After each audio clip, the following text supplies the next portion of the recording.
الله أكبر الله أكبر الله أكبر الله أكبر الله أكبر الله أكبر الله أكبر الله أكبر الله أكبر ولله الحمد حمدا يوافي نعمه ويكافئ مزيده يا ربنا لك الحمد كما ينبغي لجلال وجهك وعظيم سلطانك نشهد أن لا إله إلا الله وحده لا شريك له ونشهد أن سيدنا ونبينا وقرة أعيننا ونور قلوبنا محمدا عبده ورسوله اللهم صل وسلم وبارك على سيدنا محمد وعلى آله وصحبه أجمعين أما بعد فيا عباد الله أوصي نفسي وإياكم بتقوى الله وطاعته لعلكم تفلحون قال الله تعالى يا أيها الذين آمنوا اتقوا الله ولتنظر نفس ما قدمت لغد واتقوا الله إن الله خبير بما تعملون معاشر المسلمين وزمرة المؤمنين رحمكم الله.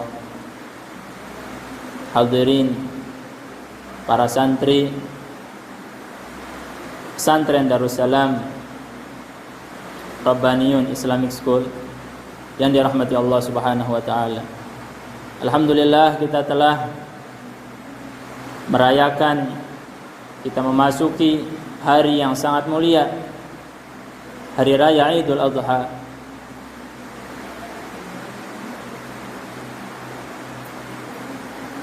Hari Raya Idul Adha, Hari Raya Kurban,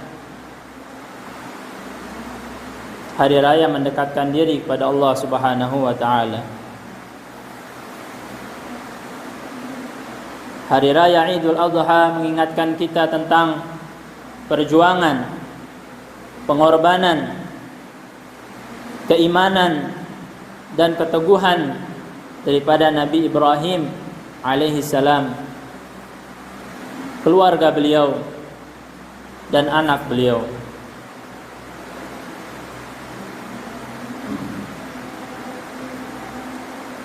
Idul Adha mengajarkan kepada kita bagaimana menjadi hamba Allah yang sebenar-benarnya. Allah menegaskan, menerangkan kepada kita bahwa kita hidup di dunia ini tiada lain adalah sebagai ujian, sebagai cobaan. Kesuksesan, keselamatan, kemuliaan yang sebenarnya ada di akhirat nanti. Ibarat sebuah sekolah atau kelas di mana kita belajar, mengikuti ujian, mempersiapkan diri, mengikuti ujian terus menerus, dan kita menunggu akan tibanya kesuksesan, keagungan, kemenangan yang sebenarnya. Kemenangan sebenarnya bagi seorang mukmin ialah ketika ia menghadap kepada Allah Subhanahu wa taala dan Allah ridha, senang kepadanya. Allah Subhanahu wa taala berfirman di surah yang sangat kita hafal, yang sering kita baca, surah Al-Mulk.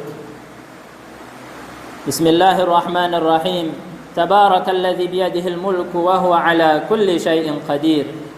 Maha berkah Allah, maha baik, maha mulia Allah, yang mana di dalam kekuasaannya kerajaan yang sebenar-benarnya, dan Dia Allah maha kuasa atas segala sesuatu. Alladzi khalaqal mauta wal hayata liyabluwakum ayyukum ahsanu amala wa huwal azizul ghafur. Dia Allah yang menciptakan kematian dan kehidupan, liyabluwakum, untuk menguji kita semua, menguji kalian, siapa di antara kalian, siapa di antara kita yang paling baik amalannya, yang paling baik perbuatannya. Dan Dialah Allah yang maha mulia, lagi Maha Pengampun.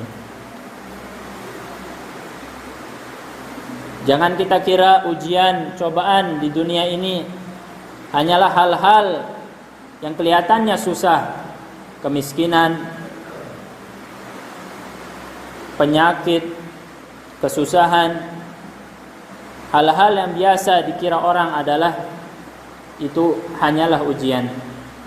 Tetapi ketahuilah bahwa kesejahteraan, kekayaan, segala sesuatu sebagaimana Allah nyatakan, kehidupan ini semuanya adalah ujian.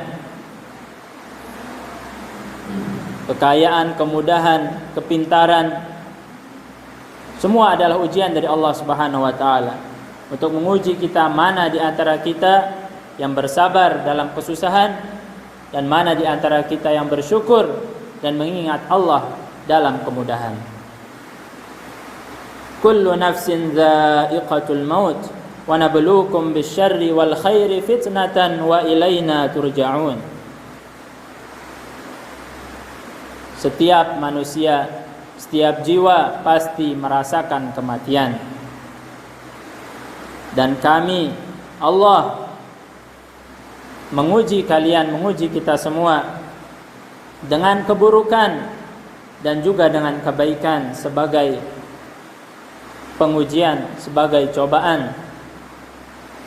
Siapa di antara kita yang bersabar dan siapa di antara kita yang bersyukur? Wa ilaina turja'un, dan pada Allah pasti kita semua akan kembali. Orang yang paling banyak ujiannya adalah para nabi, kemudian orang-orang saleh, orang-orang baik setelah mereka. Tingkatan yang paling tinggi ujiannya adalah para nabi. Maka oleh karena itu kedudukan mereka amatlah tinggi, mulia di sisi Allah Subhanahu wa taala. Salah satunya contohnya ialah Nabi Ibrahim alaihissalam. Salah seorang nabi yang paling banyak ujiannya selain Nabi Muhammad sallallahu alaihi wasallam.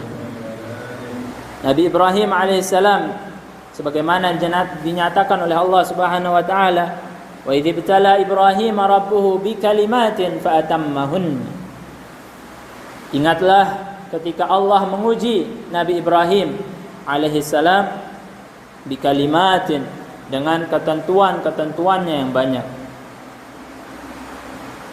Fa atammahunna, namun Nabi Ibrahim menyempurnakannya, melaksanakannya dengan sukses dengan izin Allah Subhanahu wa taala. Mulai dari beliau berdakwah, beliau dimusuhi oleh keluarga beliau, oleh penguasa di zaman beliau.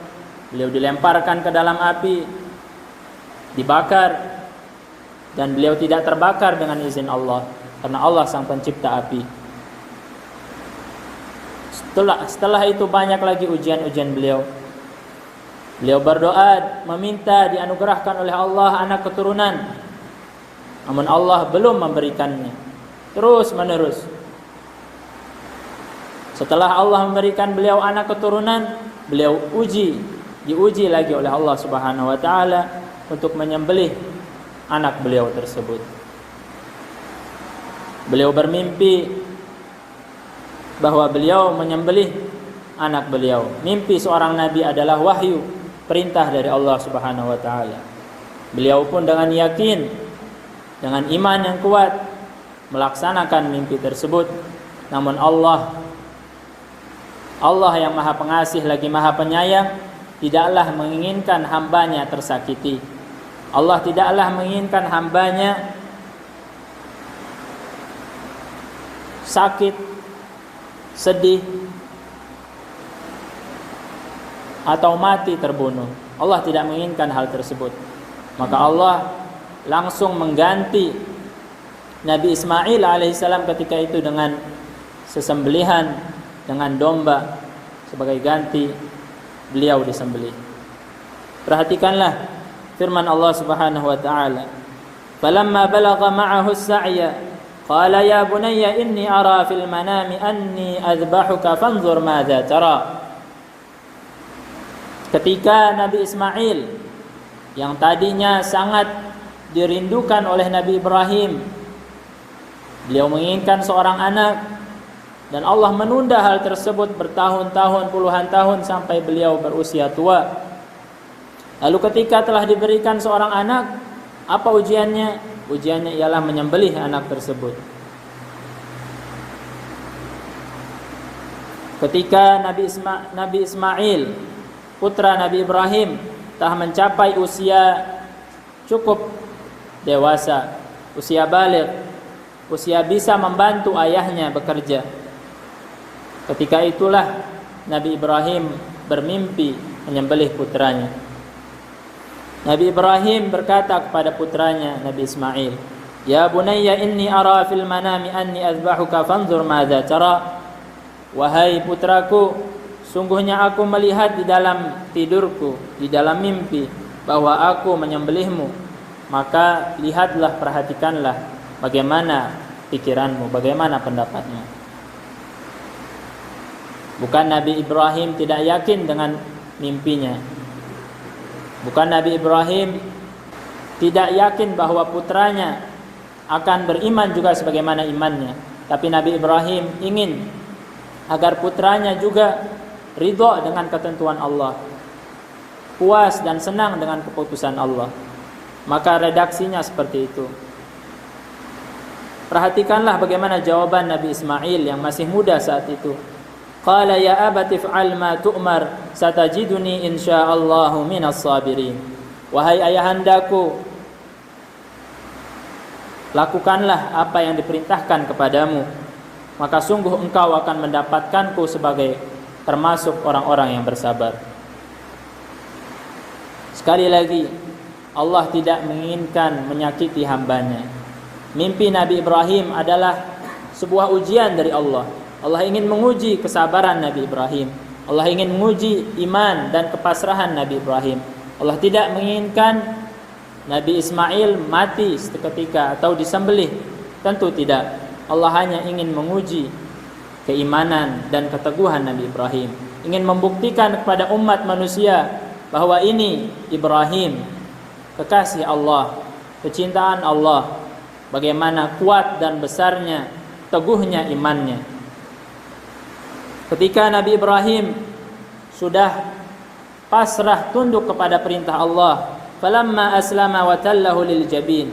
Ketika Nabi Ibrahim dan Nabi Ismail kedua-duanya pasrah atas keputusan Allah, dan Nabi Ibrahim meletakkan Nabi Ismail di tanah, kepala Nabi Ismail sudah menyentuh tanah, siap untuk disembelih. Wa nadainahu an ya Ibrahim qad saddaqta ar-ru'ya. Seketika Allah memanggil, menyeru Nabi Ibrahim, wahai Ibrahim, aduhai Ibrahim, sungguh engkau telah melaksanakan mimpi tersebut.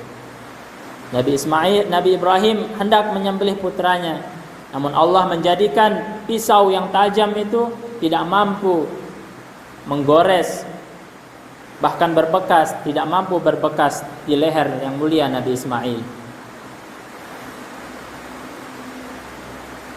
Qad saddaqta ar-ru'ya. Dengan kepasrahan, ketulusan, ketundukan Nabi Ibrahim kepada keputusan Allah adalah dihitung oleh Allah sebagai pelaksanaannya kepada perintah Allah. Inna kadzalika najzil muhsinin. Seperti itulah kami membalas, mengganjar orang-orang yang muhsin, orang-orang yang bersikap baik, berbuat baik, berpikiran baik, berprasangka baik kepada Allah Subhanahu wa taala. Imam Syekh Muhammad Mutawalli Sya'rawi berkata di dalam tafsiran beliau, Ibrahim ya'lamu yaqinan anna al-haqqa subhanahu wa ta'ala la yatlubu min khalqihi illa al-istislam li qada'ihi. Nabi Ibrahim sungguh benar-benar tahu, yakin bahwa Allah Subhanahu wa ta'ala tidak akan mengecewakan hambanya, bahwa Allah Subhanahu wa ta'ala tidak menuntut dari hambanya kecuali kepasrahan, ketundukan kepada qada, ketentuan Allah Subhanahu wa taala. Nabi Ibrahim yakin bahwa Allah tidak akan menyakiti putranya, anugerah yang Allah berikan kepadanya. Walidzalika idza ra'aita insanan tala 'alaihi al-qada'u fi ayyi syai' fi maradin fi musibah fi mal fa'lam annahu lam yarda bima waqa'a lahu walau annahu radiya lantahal qada'. Oleh karena itu, kata Imam Sya'rawi, oleh karena itu jika kamu melihat ada seorang, atau jika kamu melihat dirimu ketentuan Allah, cobaan Allah masih terus-menerus berlanjut, tidak hilang-hilang cobaan Allah pada diri kita dalam hal penyakit, cobaan yang lain, atau kekurangan harta dan lain sebagainya, ketahuilah bahwa orang tersebut belum ridho kepada Allah, belum senang kepada Allah, belum tunduk kepada keputusan Allah. Andai saja orang tersebut yang diuji oleh Allah telah ridho, telah puas dengan ketentuan Allah, telah pasrah kepada Allah, pasti Allah akan mencabut daripada cobaan tersebut. Semoga Allah Subhanahu wa taala memudahkan kita, menjauhkan kita dari segala macam cobaan yang berat. Ya Latifan bi khalqih, ya Aliman bi khalqih, ya Khabiran bi khalqih, ultuf bina ya Latif, ya Alim, ya Khabir. Aduhai Allah yang maha lembut terhadap hamba-hambanya. Aduhai Allah yang maha mengetahui keadaan hamba-hambanya. Aduhai Allah yang maha mengetahui segala informasi tentang hambanya. Berlemah lembutlah kepada kami ya Allah. Aduhai Allah yang maha lembut, aduhai Allah yang maha mengetahui, aduhai Allah yang maha mengerti tentang hambanya. Ya Latifan lam yazal, ultuh bina fima nazal, innaka latifun lam tazal, ultuh bina wal muslimin. Aduhai Allah yang maha lembut dan terus akan lembut kepada hamba-hambanya, berlemah lembutlah kepada kami dalam hal-hal ketentuanmu yang turun kepada kami. Sungguh Engkau maha lembut dan akan terus lembut kepada kami. Ultuh bina wal muslimin, berlemah lembutlah kepada kami dan kepada kaum muslimin.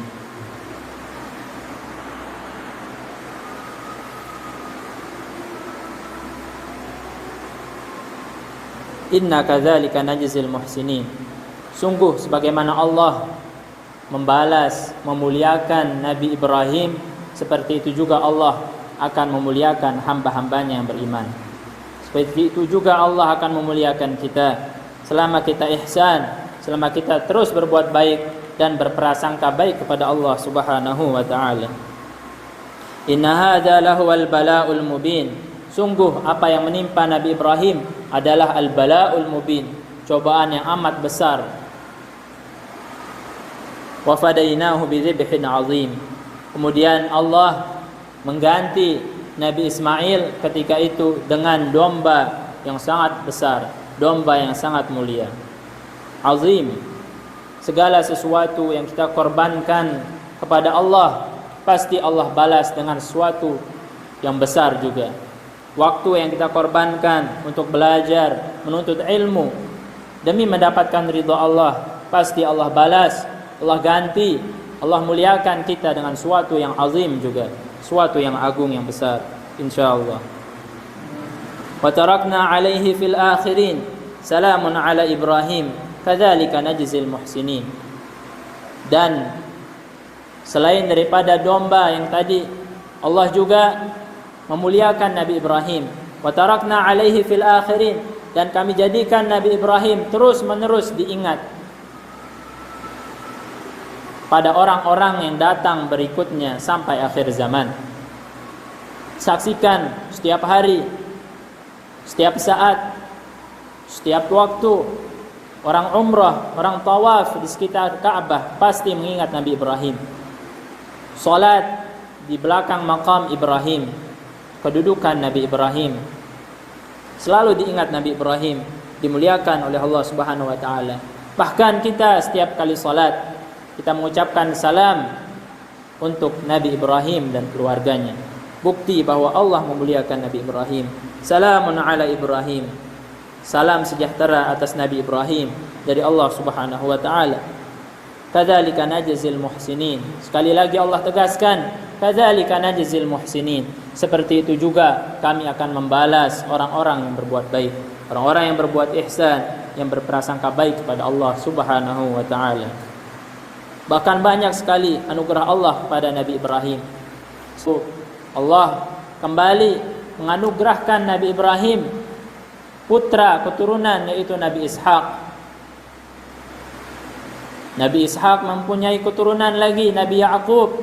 Nabi Ya'qub mempunyai keturunan lagi Nabi Yusuf. Seluruhnya adalah para nabi. Demikian Allah memuliakan Nabi Ibrahim. Bahkan dari Nabi Ismail yang hampir disembelih tadi, Allah melahirkan keturunan beliau adalah nabi yang paling mulia, Nabi Muhammad sallallahu alaihi wa ala alihi wa sahbihi wasallam. Tidak berhenti di situ, banyak sekali ujian Allah, cobaan Allah untuk Nabi Ibrahim.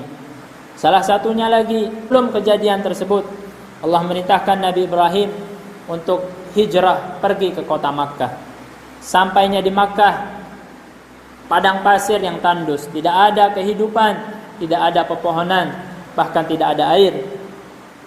Allah merintahkan Nabi Ibrahim untuk meninggalkan putra beliau dan istri beliau Siti Hajar, putra beliau Nabi Ismail, untuk menetap di Makkah, meninggalkan mereka berdua tanpa ada bekal, tanpa ada suatu apapun.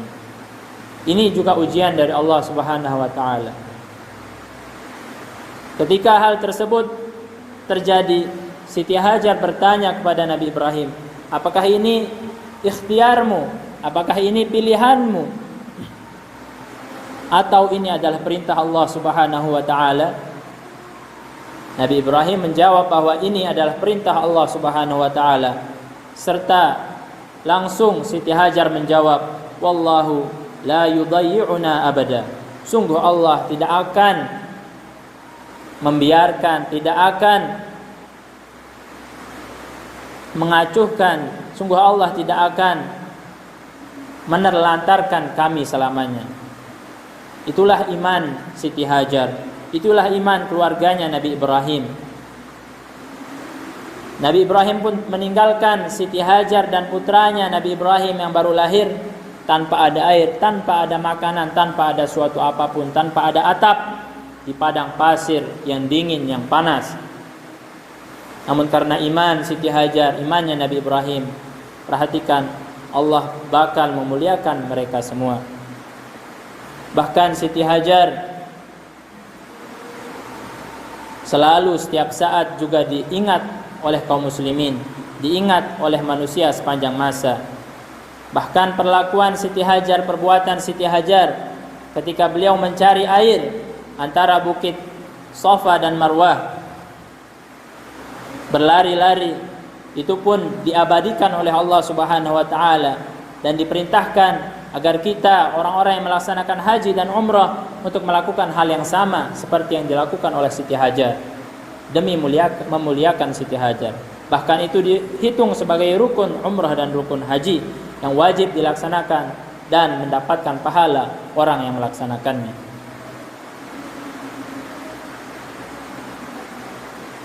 Wallahu la yudayyi'una abada. Kata Siti Hajar, sungguh Allah tidak akan menerlantarkan kita selamanya. Jika itu adalah perintah Allah dan pendekatan kita dan pengorbanan kita kepada Allah. Kita yang mengorbankan waktu kita, umur kita, jauh dari orang tua, jauh daripada kemewahan, jauh daripada keenakan hidup, mendekatkan diri kepada Allah, pergi menuntut ilmu, mengenal Allah, mengenal Rasulullah sallallahu alaihi wasallam, untuk mendapatkan keridhaan Allah, kecintaan Allah, memasuki pesantren, belajar, jauh dari orang tua, jauh dari keenakan. Itu adalah pengorbanan kita insyaallah untuk Allah Subhanahu wa taala. Sebagaimana Allah Subhanahu wa taala tidak akan menerlantarkan Siti Hajar Sebagaimana Allah tidak menelantarkan Nabi Ismail alaihissalam, begitu juga Allah tidak akan menelantarkan kita semua. Allah akan memuliakan insyaallah kita semua di dunia dan terlebih lagi yang kita harapkan di akhirat nanti. Amin amin ya rabbal alamin. Barakallahu li wa lakum fil Qur'anil azim wa nafa'ani wa iyyakum bima fihi minal ayati wa dzikril hakim wa taqabbala minni wa minkum tilawatahu innahu huwas samiul alim. Qur rabbighfir warham wa anta khairur rahimin.